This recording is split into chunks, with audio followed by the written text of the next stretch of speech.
I'm Abby Melendez. I'm a longtime ThyCa volunteer. I'm joined by Christopher Bradburn, also a ThyCa volunteer. Say hey. Hello, everyone. And again, you're here for a session 161, which is a redifferentiation and ongoing trial.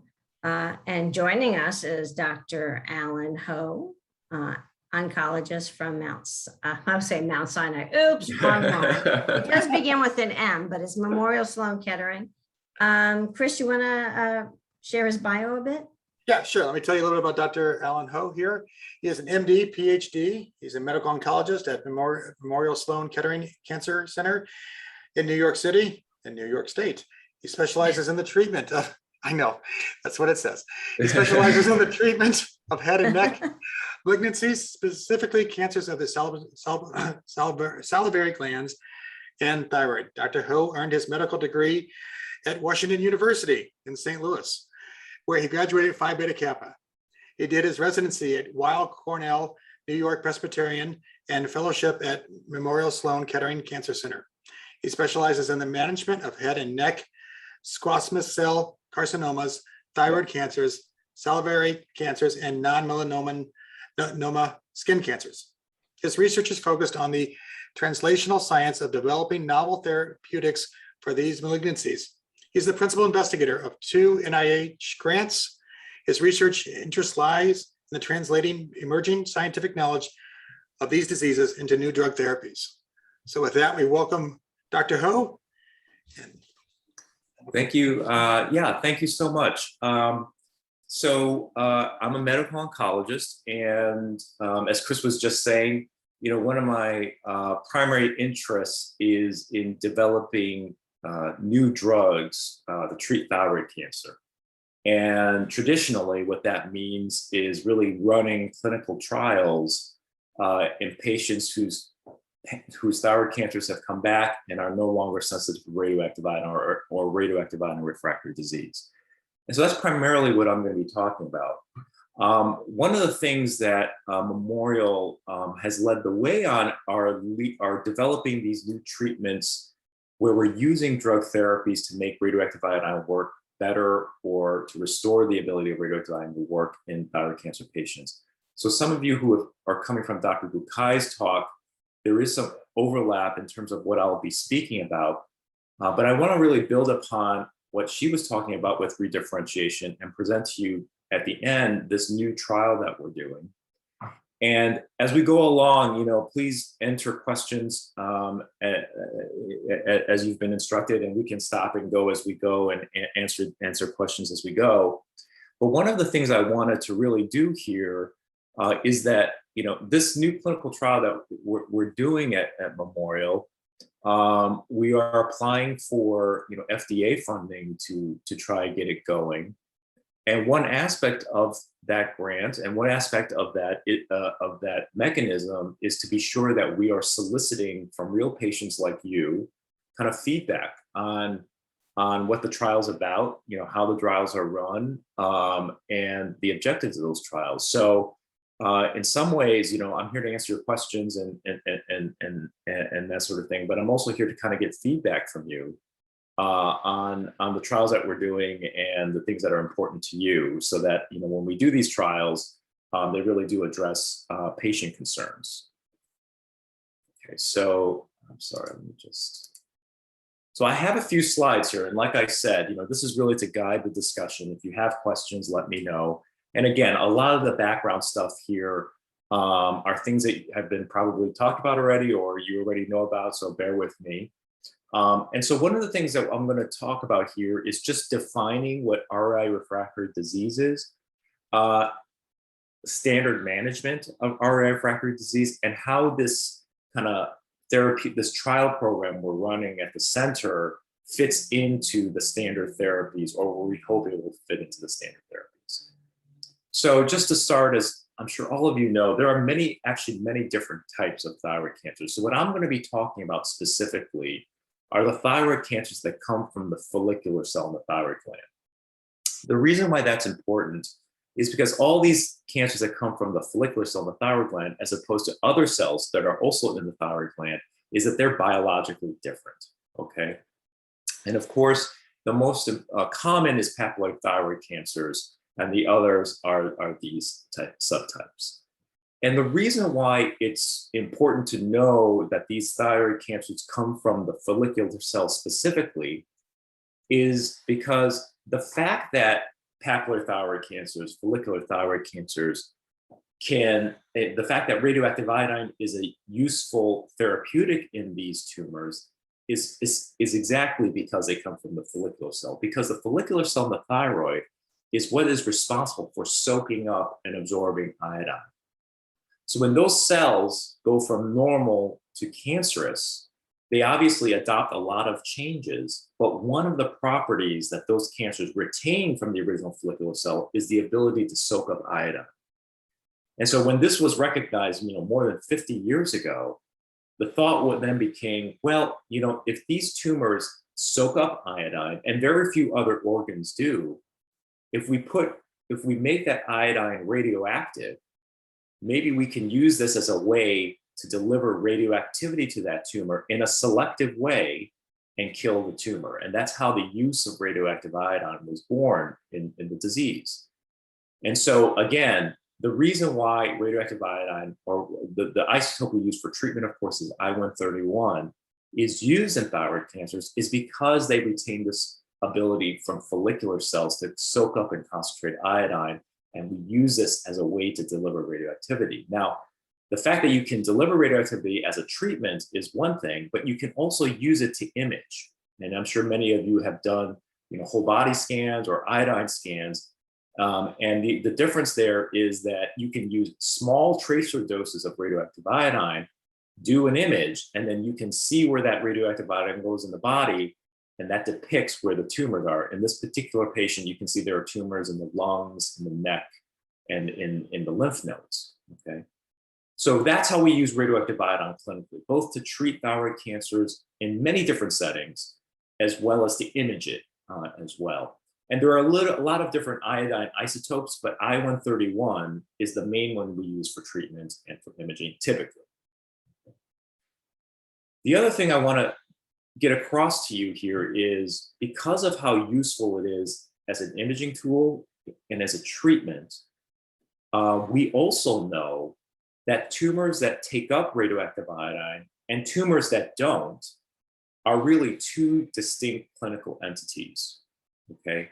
So we use radioactive iodine as a treatment and as a diagnostic, but we also use it as a way to subdivide the disease, okay? And specifically in recurrent metastatic disease. So this is the patient group where the tumors have come back from where they started or they spread to different places. And if those tumors are positive on a radioactive iodine scan, that means they soak up radioactive iodine and they're potentially susceptible to radioactive iodine as a treatment. So this is a group we call REI-avid. Okay. However, we've also known for quite a long time that patients can either at the start have tumors, this patient has tumors in the lungs, but you can't see them on the iodine scan because those tumors biologically don't have the ability to soak up iodine. Now, this can happen de novo, like when you're first diagnosed and they just never soaked up iodine well at all, or it can happen over time. So patients who start out REI-avid, get thyroid radioactive iodine treatments, over time can lose the ability to absorb iodine and then become REI refractory, okay? So the key importance about refractory disease is maybe the obvious one, which is, well, if your tumors don't soak up radioactive iodine, you really shouldn't get treated with radioactive iodine because it's not gonna go where it's supposed to go, right? And then for years, decades, this was the population of patients that was super hard to treat because radioactive iodine was the main treatment, okay? And if you look before 2000, the number of clinical trials done in radioactive iodine refractory thyroid cancer was extraordinarily low to none. What that tells you is that conventional chemotherapy at that time really was ineffective for thyroid cancer and also understudied. We really didn't have good options for these patients, right? Now, what changed in the last 20 years was the development of better drugs And then the recognition that some of these new types of drugs, these drugs that sometimes you'll hear referred to as targeted therapies, small molecule inhibitors, et cetera, the discovery was made by several investigators in the US that, oh, by the way, these drugs actually work in thyroid cancer. That was a big change, because not only did it mean that there's a whole class of drugs that we could use to treat radioactive iodine refractory thyroid cancer, but it also drove the research machinery and a lot more interest in, like, oh, you know, there are opportunities to develop new treatments here. And now you can see, and I'm sure you'll hear throughout the weekend, the number of trials and research interest in the disease, and also the number of options that we have to treat refractory disease. There's no comparison. There's been a lot of progress made, okay? So we went from an era where if I-131 didn't work for you, too bad, that's it, there's no other treatments, to now having multiple options. But that doesn't mean that if you have RAI refractory thyroid cancer that you should be on a drug immediately, because still, even in this subset, the disease can be indolent or slow growing, okay? So this is not the type of disease like, say, pancreas cancer or lung cancer, where the disease are super aggressive, right? Where you have to treat right away. People can live with this disease for years even without treatment.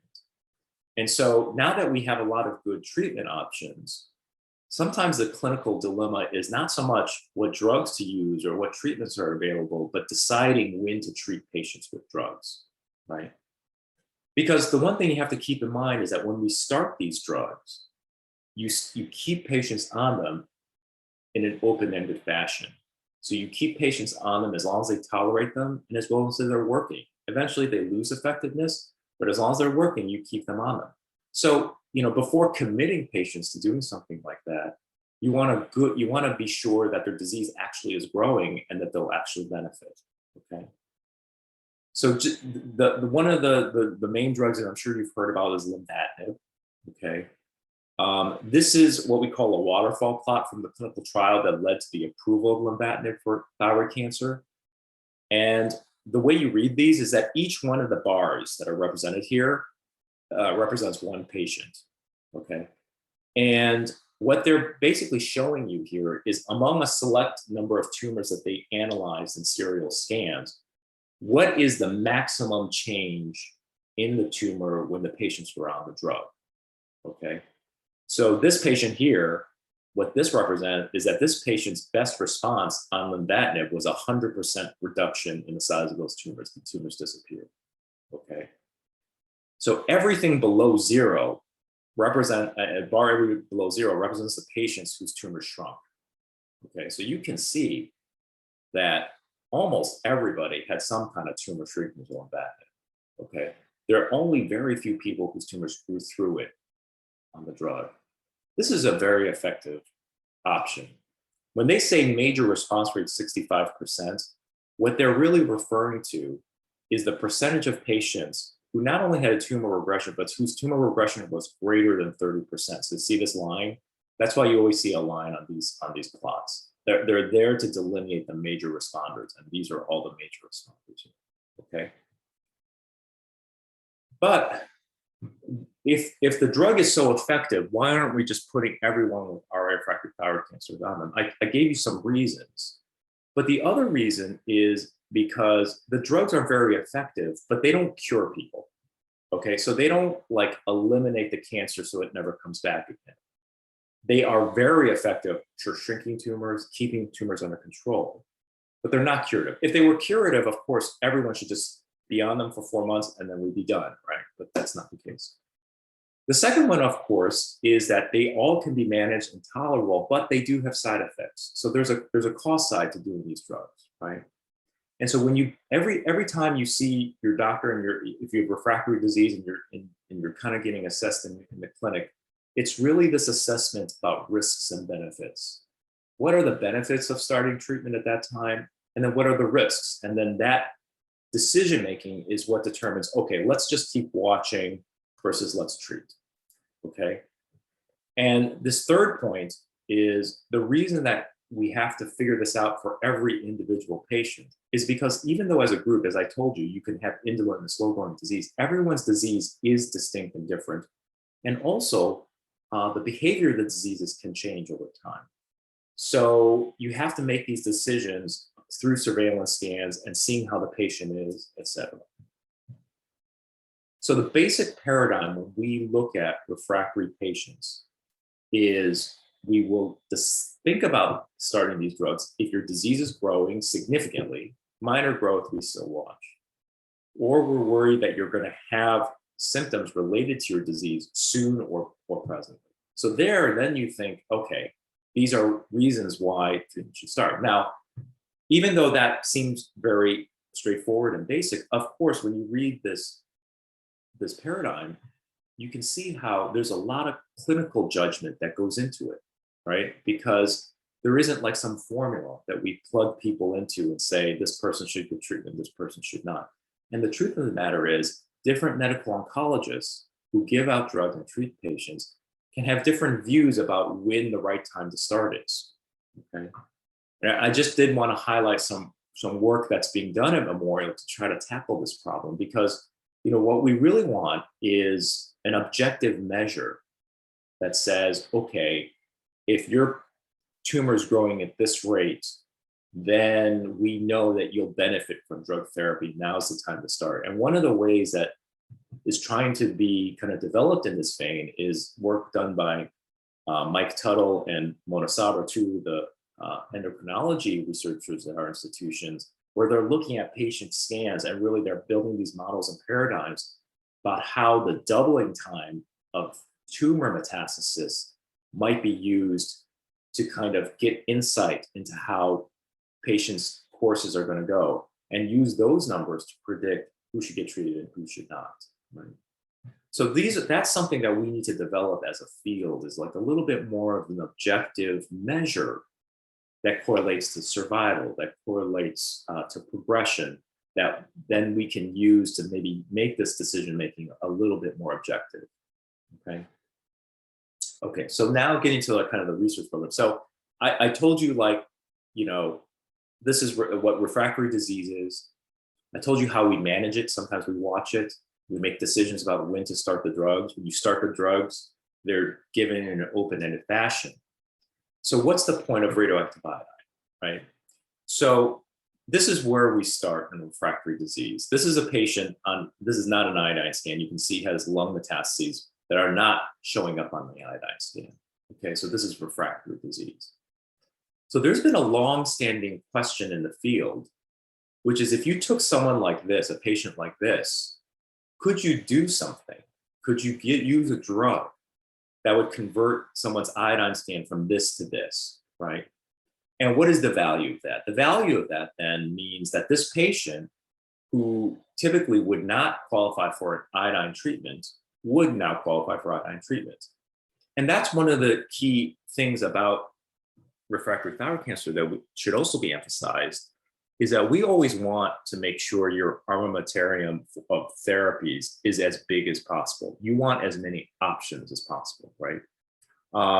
Because the treatments aren't curative, you want plans A, B, C, D, E, and F when you're thinking about your disease.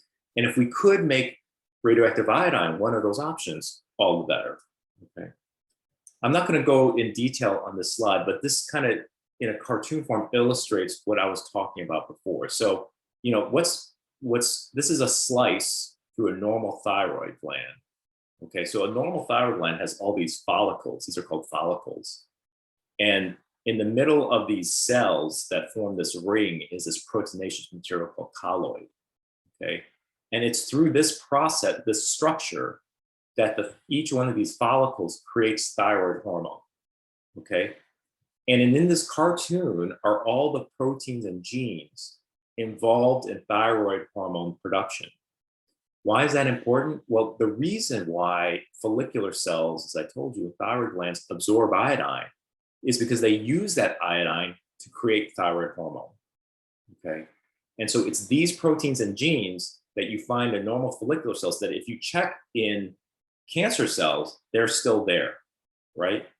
And the fact that they're still there is why those cancers can still absorb iodine. Now, they're still there, but they're expressed or they're present at much lower levels. So if you were to compare side by side how much iodine a normal thyroid gland can absorb versus a thyroid cancer, the thyroid cancer is like 1/100th of what a normal thyroid gland can absorb, right? So why is that? Well, it turns out that the reason that happens is because the same processes that make the thyroid cancer a cancer also serves to lower the expression of those proteins I just showed you. So even though they can absorb iodine, they do it much less efficiently because of it's now a cancer. And then even within cancer, there can be variable abilities to absorb iodine. And it correlates to the way that these tumors look under a microscope. So the classical thyroid cancers, when you squint real hard, you can tell they're cancers, but you can still see that they're the original follicle, right? They still kind of look like the normal thyroid. When you get to poorly differentiated, these are just sheets of cells, right? These are not forming any structures at all. Okay. I'll just take a pause. So if a patient for a question, if a patient has already started a target therapy such as larotrectinib and has had a 50% reduction, but it still has measurable disease, is having REI again an option? Also, some patients have had a lot of REI, such as cumulative 800 millicuries of radioactive iodine. Would another dose be realistic? Okay.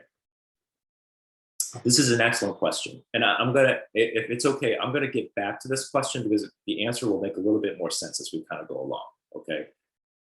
But the answer is yes, there is an opportunity to do it again, but it has to make clinical sense. And I'll explain that in a second. So the pathways that actually suppress or regulate iodine absorption are known in thyroid cancer. And they're the central pathways that are mutated. In papillary thyroid cancers, as I'm sure you've heard, this is dominated by a gene called BRAF, okay? Well, it turns out that if you're not BRAF mutant, you likely have a mutation somewhere else in the very same pathway, whether it be RAS, whether it be RET, whether it be TRAC, which is the target of larotrectinib, which is the subject of the question that we just got, okay? All of these lie in the same pathway and activate the same signals. And that signal causes the tumors to absorb iodine less efficiently, okay? So through a lot of laboratory science that we've done in mouse models and everything else, what we found out is that these genes, whether you have a RAS mutation, a BRAF mutation, RET, TRAC rearrangement, they activate this pathway signal. It's what we call MAP kinase activity. And this pathway signal is one of the critical reasons why thyroid cancers don't absorb as much iodine as you would expect in a normal thyroid, okay? Why that's important is because at the same time this discovery was made, there were several different drugs developed to target this pathway. So as you guys probably know, there are inhibitors of BRAF, okay? There are inhibitors of TRAC, larotrectinib. There are inhibitors of RET, selpercatinib, right? So if you know that you can activate this pathway to suppress iodine absorption, and you've got drugs that can turn off signals in here, depending upon what kind of mutation you have, then the hypothesis becomes, can you convert the thyroid cell from this to this, where you give them the BRAF inhibitor, larotrectinib, selpercatinib, turn off this activity, and now the cell becomes much more absorbent of iodine, okay? That's what the mouse models tell us. So the next question is, what is the best MEK inhibitor for HRAS mutation? That's a highly sophisticated question, and I will address that here. So what the question is referring to are MEK inhibitors, okay? So when you look at this pathway, MEK is right here, okay? So when we had that preclinical model, what we decided to do was to try to test this in patients. At the time, we didn't have larotrectinib, selpercatinib, BRAF inhibitors at our disposal. We had MEK inhibitors, okay? So what we wanted to test was, can we inhibit MEK, which is downstream of all the mutations that we typically see? And if we did that, could we change how much iodine those tumors concentrated? And instead of using typical iodine scans, we use I-124 PET scans. What that means is that this tracer can be detected on PET scans, as I'm sure many of you already had. And the advantage of that is that we can go lesion to lesion and actually quantify in a more precise way exactly how much iodine is being taken up, okay? So we did this where we gave refractory patients selumetinib, this MEK inhibitor. We didn't check what kind of mutation they had. And we saw in some patients, not all patients, some patients, that the MEK inhibitor can convert these negative tumors into positive, okay? And if they converted to this positive, then we gave them radioactive iodine and measured their tumors, and we could see that the tumors would shrink over a 6-month period of time, okay? This was a very important proof of principle. So we had 20 patients, 12, when we did the I-124 PET scan, showed that the tumors gained some ability to absorb iodine. We didn't give all 12 patients radioactive iodine because we had a set threshold patients had to meet in order to get radioactive iodine. We wanted to be sure people would benefit. We ultimately gave it to 8 patients. Now, what these bar graphs show is that not only did not everyone benefit, but it appeared that certain groups did better. So if you had an NRAS mutation, so NRAS is related to the HRAS mutation that was called, these patients seem to redifferentiate at an efficient rate. And to the patients' question about HRAS, this original trial did not have any HRAS mutant patients. We since have done another trial with another MEK inhibitor called trametinib, with data that we're putting together now and we'll be reporting out in the next few months. We did have HRAS mutant patients on that MEK inhibitor, and in fact, we did see positive responses with that MEK inhibitor. Biologically, you would not think that one MEK inhibitor would be better than another for specifically HRAS. There are differences between MEK inhibitors in terms of how they would perform generally, but for HRAS, NRAS, KRAS, they all should work pretty similarly. The one thing I will say about HRAS is that we've got some preclinical data in mouse and cell lines that the overall strength of the MAP kinase output is a little weaker with HRAS. So that would actually, in my view at least, you could speculate would be even more amenable to being turned off with a MEK inhibitor, right? But we don't distinguish between the different types of RASs and what MEK inhibitors we use. And yes, we've seen evidence where MEK inhibitors can work for redifferentiation in the HRAS context. So whereas in NRAS, it's efficient. Surprisingly, surprisingly, maybe not surprisingly, in the BRAFs, we saw some activity, but most BRAF mutant patients did not benefit. So the first thing that this tells you is one drug doesn't fit all, okay?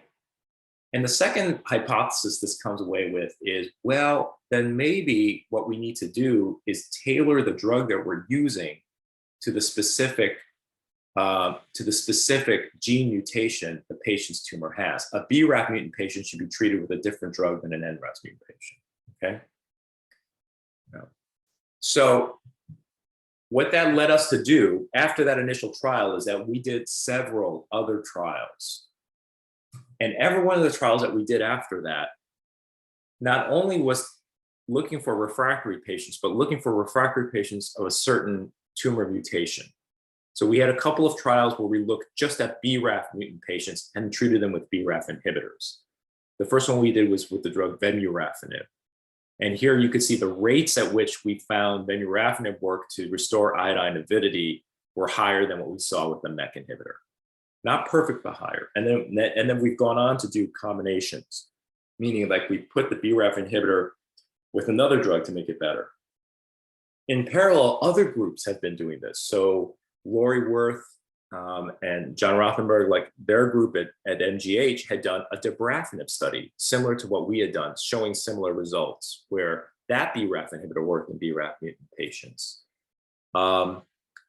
There was just recently a presentation of data earlier this year from France, where they used a combination of a BRAF inhibitor and a MEK inhibitor together for BRAF mutant thyroid cancer, showing very good efficacy with radioactive iodine.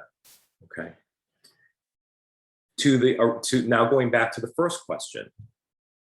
So now that we've shown that in BRAF mutant disease, using a BRAF inhibitor works better than a MEK inhibitor, the next kind of line of thinking then would be, okay, well, maybe for redifferentiation effects, using a drug that targets the specific mutation directly is the optimal way to do this. And so now there's some data coming out about this approach. So for instance, there are case reports where people are using, let's take larotrectinib as an example, in patients who have track rearrangements. So this is a rare alteration seen in thyroid cancer, but if you have it and you're on the inhibitors that block track, that includes larotrectinib and entrectinib and stuff like that, those drugs are very effective in terms of giving you major responses, kind of like what it sounds like this patient's experiencing.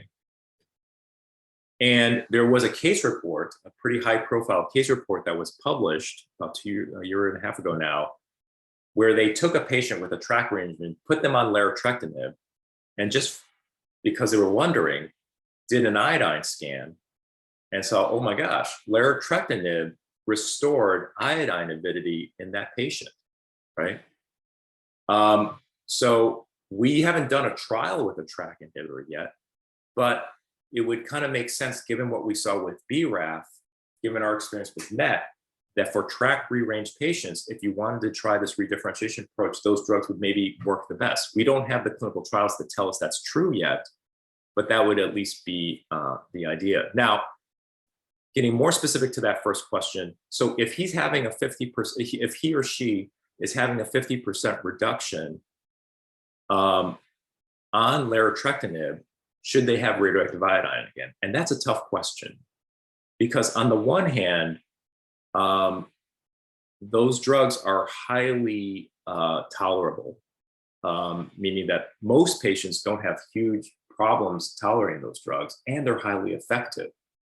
So if you're already having a 50% reduction, why would you want to get radioactive iodine? Well, some of the reasons would be if you needed to come off the drug. So one of the, in my view, the advantages of this approach is you could do a systemic treatment, but not have to be maintained on drug therapy continuously, right?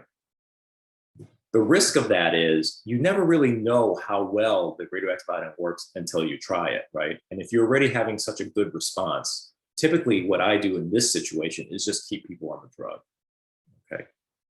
And then to the second part of that question, because they're asking, you know, we measure how much radioactive iodine every patient has. It's called cumulative life dose, right? And the reason we measure that is because there is a small risk of having other cancers develop if you've had too much radioactive iodine, and that risk increases cumulatively, whether you're talking about leukemias or other secondary cancers. Now, the risk is extraordinarily low, but it is correlated to how much you've had lifetime. Right now, there is no maximum that we establish in terms of how much we give, and we give much less cumulative life dose in patients overall than we used to. Just to give you an idea, one of the definitions for RI refractory disease that's been used is a cumulative life dose of 600 millicuries of radioactive iodine or more, because of data demonstrating, generally speaking, if you've needed 600 millicuries of radioactive iodine over your lifetime, your tumors are probably not the most sensitive to radioactive iodine and refractory to that treatment, right? We've rarely gone over 1,000 millicuries lifetime for patients using this approach, and have seen some activity, but it's a patient-to-patient kind of evaluation about what is the right threshold. Okay. And then there's another question specifically about the selumetinib study. It says, how many of the NRAS patients had many other gene mutations? Because my husband is positive for NRAS, but has a lot of others. IFAX, JAX2, RBM10, TERT, and PIK3CA. when he was in a trametinib trial in MSKCC on it for a month and then tried I-124 scans, but no uptake, there was no redifferentiation. TKIs are great, but come with a lot of side effects. Is there hope for redifferentiation for a patient like him? Yeah. So this is something, this is like the next level of what we're trying to evaluate. And one of those questions is, even in the best redifferentiation approaches that we know about now, not everyone benefits, okay? So we are exactly trying to get at that question. Now, since that time, what we've also discovered is that to this person's point, we recently published last year that there are some mutations that we found that co-occur with NRAS or BRAF that we modeled in mice, and then we looked in our patients and found, oh wow, if you've got a BRAF mutation and an ARID1A mutation, you're likely not to respond to redifferentiation. The reason for that is because some of these other mutations will actually lock the thyroid tumors into a REI non-avid state and are resistant. And no matter how much you inhibit MAP kinase signaling, you're not really going to get the redifferentiation you hope for, right? Now, that class of mutations, those kind of class of mutations we call SWI/SNF alterations. And those are, those occur in more poorly differentiated thyroid cancers and are also enriched in anaplastic thyroid cancers, okay? So they occur, but it's not like they occur in 50% of patients. So we now are starting to get those ideas about, you know, maybe other things beyond the driver, what we call the driver mutations, and how well they respond. In this particular case, when you look through this list, the one question we still have is PIK3CA. And the reason I say that is because PIK3CA can signal in parallel to NRAS and MAP kinase. And it's been unclear about how important PIK3CA is. And actually PIK3CA is very relevant for the trial that we're doing now, which I'll show you, which is now combining a BRAF inhibitor, and so not RAS, but BRAF inhibitor with a PIK3CA inhibitor. And I'll show you why we think now maybe those combinations might be helpful. So certainly, you know, those type of insights need to be tested because we're still trying to figure out PIK3CA. Now, IFAX, JAX2, RBM10, TERT, these are all very well-defined mutations in thyroid cancer. And that also kind of, particularly the RBM10, are associated with a little less differentiated disease. So we don't really have objective evidence that any of those mutations, like we do with the other set of mutations I was just talking about, really impact redifferentiation yet.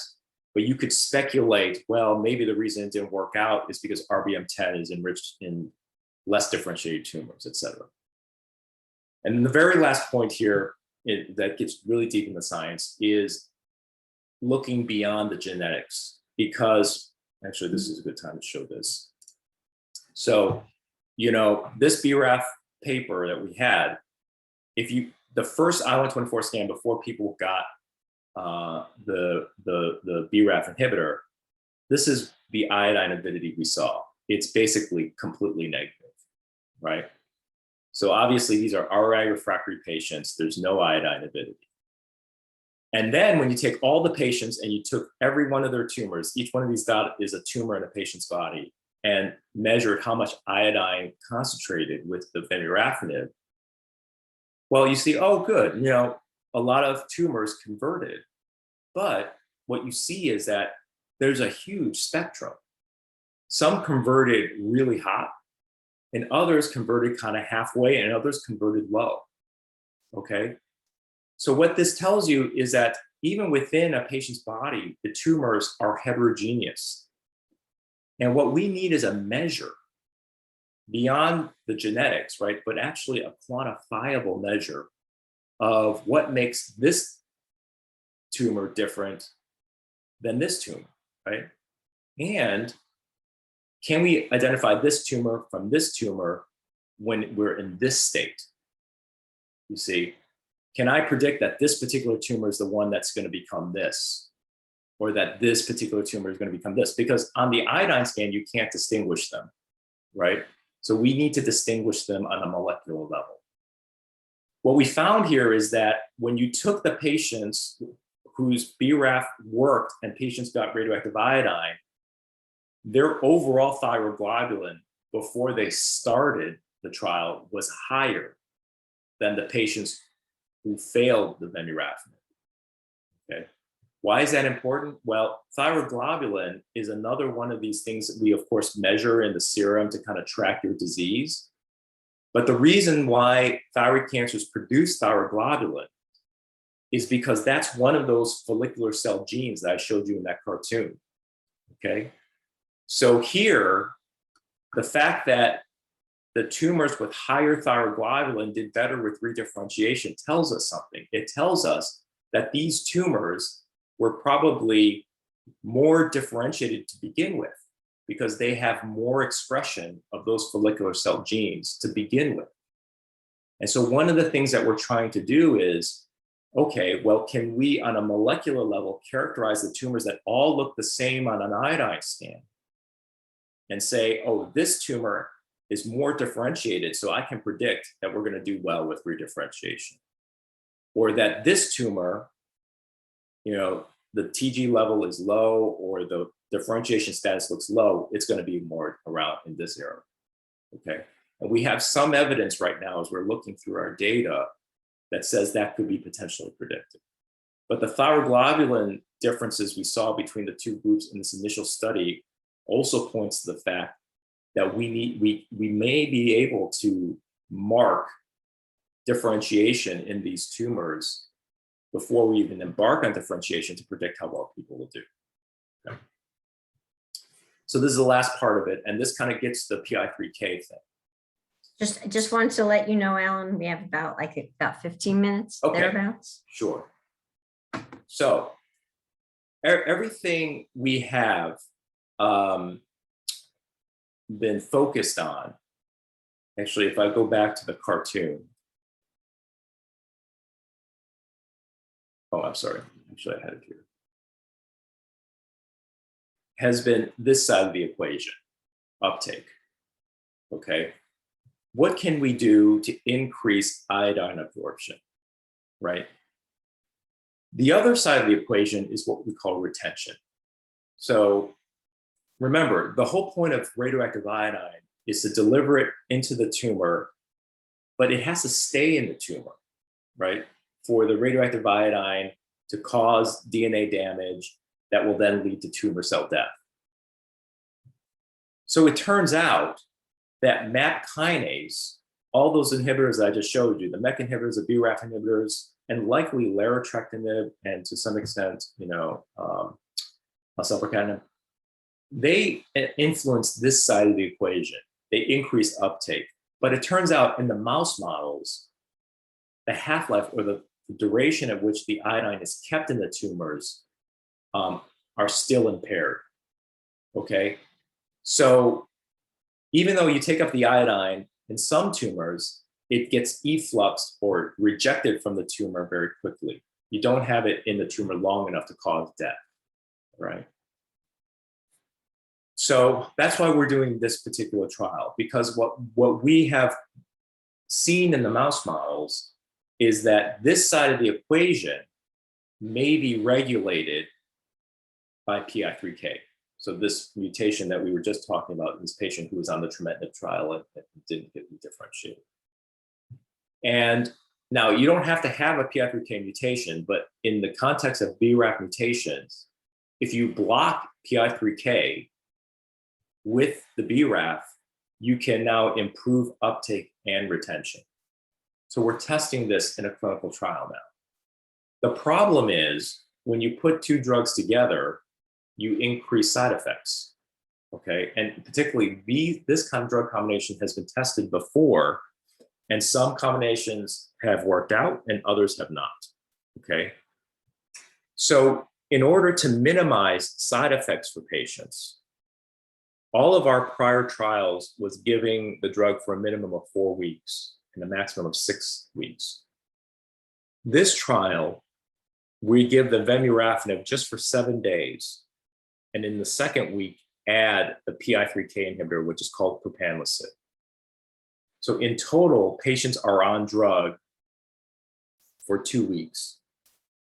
If their PET scan shows they should get iodine, we extend that for a short of a week. So they're on it for less than 3 weeks. So we did it this way to ensure that we could find a safe and tolerable dose. And of course, even a month on these drugs can still be a month, and tough for patients to tolerate, right? So if we can shorten the duration that patients are on the drug, particularly if we're testing a new combination, hopefully that will be more tolerable and more effective. And in the mouse models, we know that 7 to 10 days of drug therapy is enough. So when we brought it to the clinical trials, we empirically chose a month because we didn't know, how long patients need to be. So this trial will test that idea. And we don't know. We'll have to see if this shorter course is okay. So the point of this trial is to test different doses and make sure that this combination is safe. And then once we find the safe dose, we are going to expand it to see how well this combination works, okay? So this is kind of the feedback, like where we're going from our original observation with selumetinib, going to BRAF inhibitors, and now this combination to hopefully enhance how iodine uptake and retention works to hopefully get better regressions in patients. And so this is the trial that we have ongoing, and of course, happy to get feedback on it. There was another question. It says, if you have a poorly differentiated thyroid cancer with distant metastases, it sounds like to the spine, ribs, lungs, and liver, but it's interesting, your thyroglobulin is 0, and your thyroglobulin antibody is 0. Would redifferentiation ever work? Okay. Yeah, so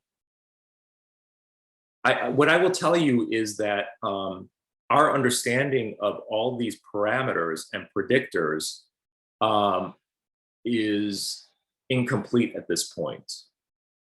It is true that if I saw this kind of profile, I would worry whether or not redifferentiation will work, because I do view thyroglobulin. Now, thyroglobulin, particularly in a poorly differentiated context, typically these poorly differentiators are most commonly RAS mutant. But I would worry that this indicates that the differentiation status of the tumor is such that it would be more challenging to try redifferentiation on. We've done it on clinical trials because, in all honesty, I don't know the absolute answer to that. But yes, if I had to guess, if you had a poorly differentiated patient with bone metastases with a thyroglobulin of 0 versus one with 1,000, it may be that the 1,000 might be more privy to redifferentiation. The thyroglobulin for RAS mutant disease, which I assume this is, I don't know if it is, but if it is a little bit trickier. It's a little bit noisier. So you can't use the thyroglobulin as reliably in RAS mutant disease as you can in BRAF for a variety of different reasons, but the trends are still there. So I would just caveat to say we don't know absolutely, but it's possible that a 0 TG means a less differentiated tumor. Yeah. She does have RET. She indicated she has a RET RET. fusion. Oh, okay. So I think that's a totally different ballgame. So I don't know the answer to that. Just as we saw that case report of larotrectinib, the same is with selpercatinib. And in fact, there is a trial that's going to be started using selpercatinib in this way with radioactive iodine for redifferentiation. So hopefully that trial will accrue well and we'll kind of get an answer to that question. And then maybe in that trial, we can look at patients' thyroglobulins and better understand what a 0 means.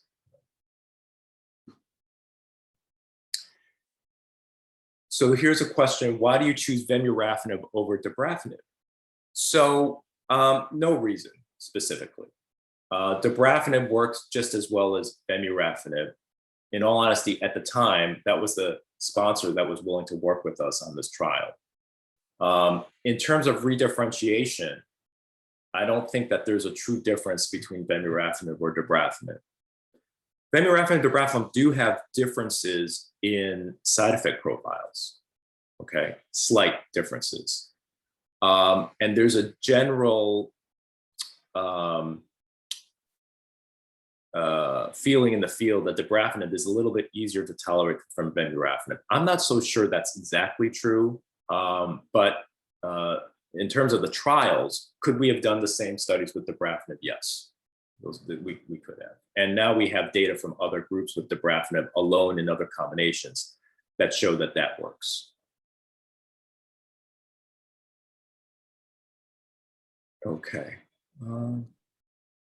And that's all I had. So, just in terms of summary, what we're trying to do now is looking to optimize this approach by getting more effective treatments that will be more applicable to more patients, to minimizing side effects. The other thing is, because we use radioactive iodine in different settings, not only for, obviously usually not in refractory patients, could you use this approach in patients who already have REI avid disease or patients after surgery? We did a large trial after surgery, which unfortunately was not positive, but did show some trends to benefit that suggest that if we take some of the lessons we learned in the refractory patients, we could potentially find a regimen for patients after surgery to cure more people, right? And then we have just completed a national study in REI avid patients with selumetinib. And so we're looking at that data now, but there is an opportunity to take what we learn in this refractory patient population and apply it to other types of patients, even patients who already would qualify for radioactive iodine. Another question: do you have any data of recurrence of dedifferentiation after some success with REI? So if the question, do you have any data of recurrence of oh, that's a very good question. So one of the issues that we haven't really looked too much at is, let's say you get, and I think this is what the question is, let's say you get an inhibitor, you get a positive response, you get radioactive iodine, and you're off the drug. So now what? Is your tumor back to the refractory state it was, or does it somehow have memory of now being more differentiated? We haven't rigorously looked at that question in our patients, simply because we viewed our redifferentiation trials as kind of the last stop of radioactive iodine. This is the last time you get radioactive iodine. We're not going to go back to it. There are other trials ongoing or being developed where they are incorporating into the design the opportunity to redifferentiate multiple times. So that's one approach. But more to this question is, would you even need to redifferentiate again? Maybe the tumors are now just permanently differentiated. We don't know the answer to that question. But what I will say is, my guess is that's probably not the case, because we have data in the mouse models that this is a reversible phenomenon. So when you treat them with the drug for 10 days, you can do the iodine scan. The mouse's thyroid is now avid with iodine. If you stop the drug and re-image in 5 days, it's now refractory again. So at least in the mice, we see that this is reversible. It's also the reason why on all our protocols, we emphasize that, of course, we want patients to be on treatment for as much of the defined period as possible. But what's the most important are the 5 days, or the 5 days before, or the 7 days before, and the couple days after the radioactive iodine, because you want to make sure that the pathways that need to be blocked are being blocked during the time they're actually getting the iodine. See?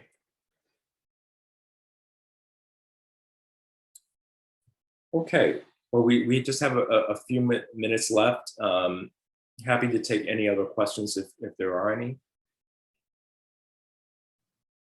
Feel free to write them in. TikTok. Yeah, that's right.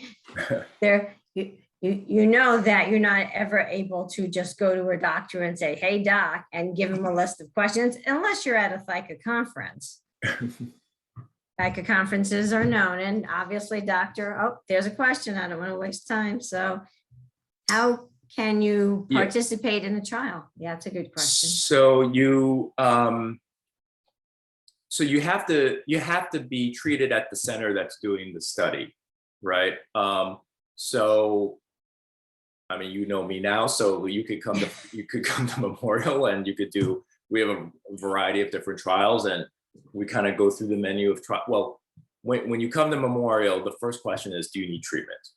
And if you need treatment, is there a trial option to consider, or what have you? Obviously, the question that becomes is, like, if you're with a local provider, how are they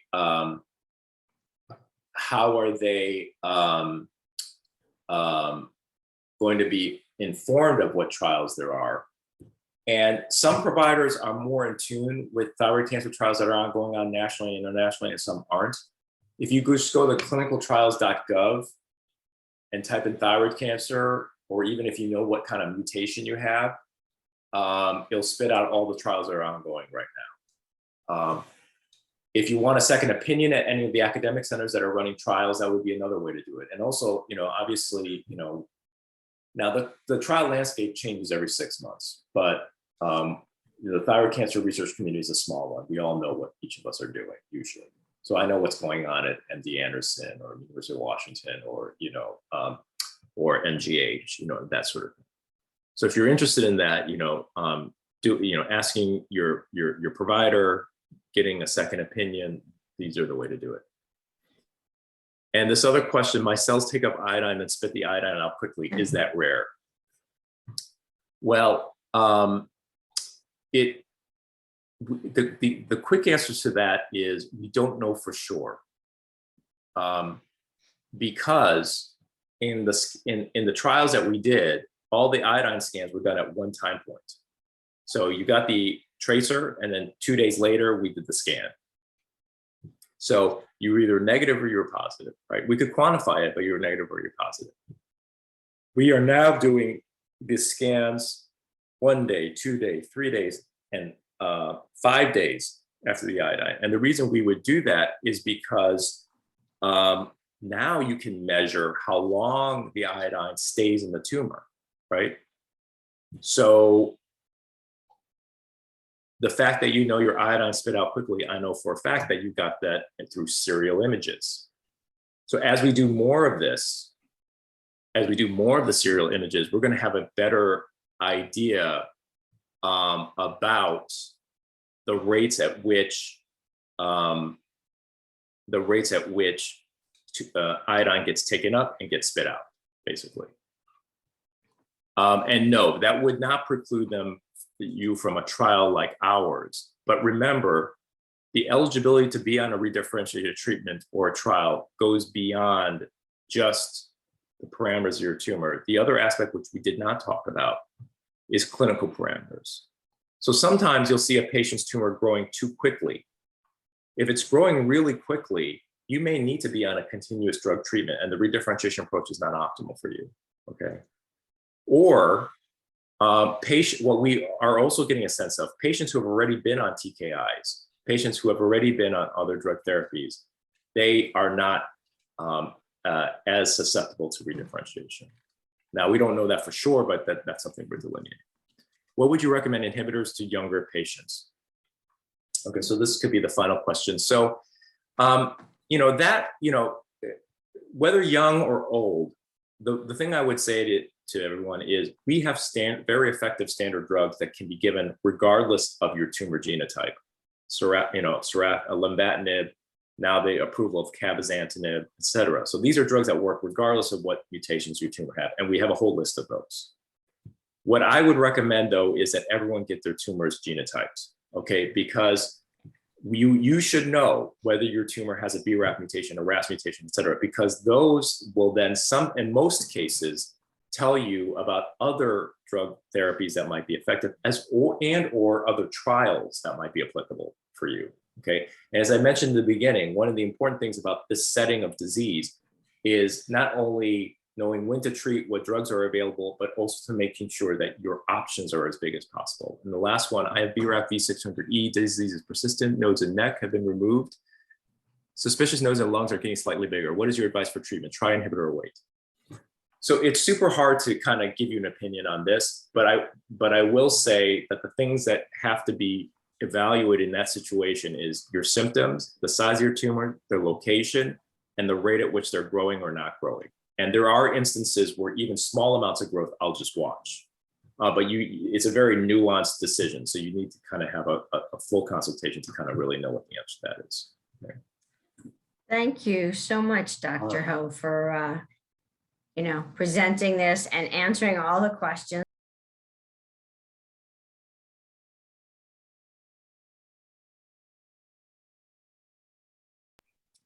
Great.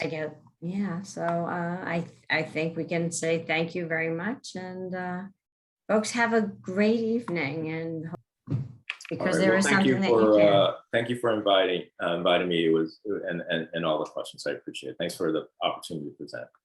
Okay, take care, everybody. Be well.